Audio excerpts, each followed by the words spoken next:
Alrighty, this is the Wolf coming at you with a rapid reaction to Ezekiel Elliott's suspension of six games. I think it's absurd. I think it's too much, but we can't sit here and argue that.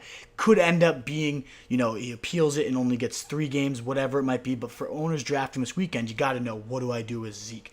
And for me, he's going to drop a bit. I mean, 6 games is literally almost half your regular season of fantasy football. He won't be back till week 8, and then you think playoffs start week 14. So you're really only counting on 6 weeks of production from him, and you know they're going to be great. It's Ezekiel Elliott. He's going to be an absolute stud when he comes back, but still, that's a tough pill to swallow, and you got to make sure you're dropping him in your rankings as a result. For me, I'm picking up my big board. If you haven't seen it, check it out, rotostreetjournal.com. But I'm looking at the big board I just released today, and where is he sliding in?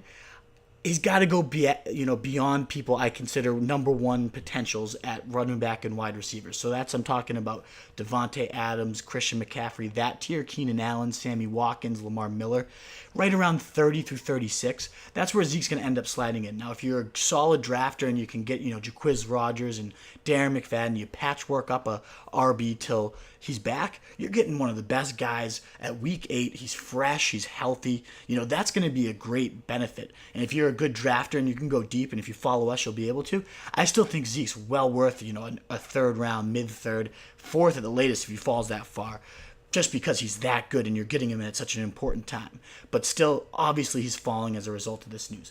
Now, what else does it mean for the rest of the Cowboys? Obviously, Dez Bryant going to be leaned on more heavily as the offensive focal point in those early games. Gives him some more late second, early second even now, appeal. Means Darren McFadden has to be shooting up your boards. He definitely is going to be that main handcuff, unless Alfred Morris keeps showing well in camp. But for now, it's Darren McFadden. You got to go to round 10, 11, especially if you get Zeke, round 8 or 9. Make sure you get him as the guy that's going to fill in and be okay for those first. Anyone behind that line can do some damage. McFadden ran for over 1,000 yards a couple years ago. Probably a solid RB2 in Zeke's absence. So that's the main beneficiaries here. Zeke, again, has to fall in your rankings, but we'll see how it plays out. Could appeal it, could get it reduced. We'll find out. Keep watching.